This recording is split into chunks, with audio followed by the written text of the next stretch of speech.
नमस्कार मित्रांनो. अखेर मोठ्या प्रतीक्षेनंतर नोव्हेंबर 2025चा महिलांना लाडक्या बहिणीचा हप्ता आलेला आहे. भरपूर महिलांना हप्ता आलेला आहे. उर्वरित काही महिला अजूनही बाकी आहेत. शासनाने 3 दिवसाची मुदत दिली होती. या 3 दिवसामध्ये सर्व महिलांना पैसे जमा होणार होते. परंतु अद्यापही काही महिलांना पैसे आलेले नाहीत. तर अशा महिलांची एक के-वाय-सीची प्रक्रिया होती, ती पूर्ण झालेली नसल्या कारणाने पैसे आले नाही, असा या महिलांचा संभ्रम असेल.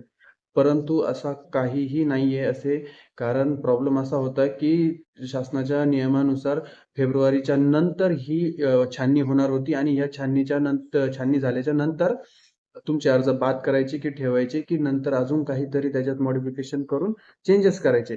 हा नंतरचा मुद्दा होता. परंतु अद्यापही काही-काही महिलांचे पैसे आलेले नाहीये. तर अशा महिलांनी घाबरून जायचं नाहीये. त्यांचे पैसे जमा होतील किंवा पुढच्या हप्त्यामध्ये ते ॲड होऊन येतील. आपली के-वाय-सीची प्रक्रिया जर पूर्ण झाली नसेल, तर हे हप्ते येणार नाही. जर आपण के-वाय-सीची प्रक्रिया जर पूर्ण केलेली असेल, तर आपले हप्ते या महिन्यात जर आले नाही, तर आपले पुढच्या महिन्यामध्ये आपला हप्ता नक्कीच येणार आहे.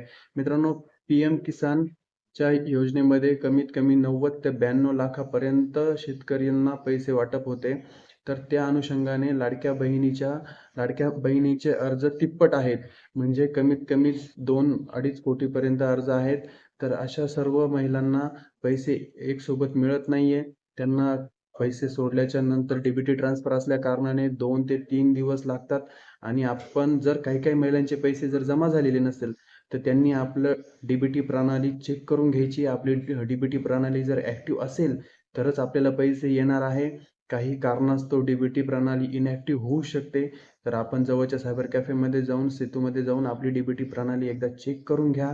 आपले पैसे येतील. कोणताही संभ्रम मनामध्ये ठेवू नका. नक्कीच आपले पैसे येतील. धन्यवाद.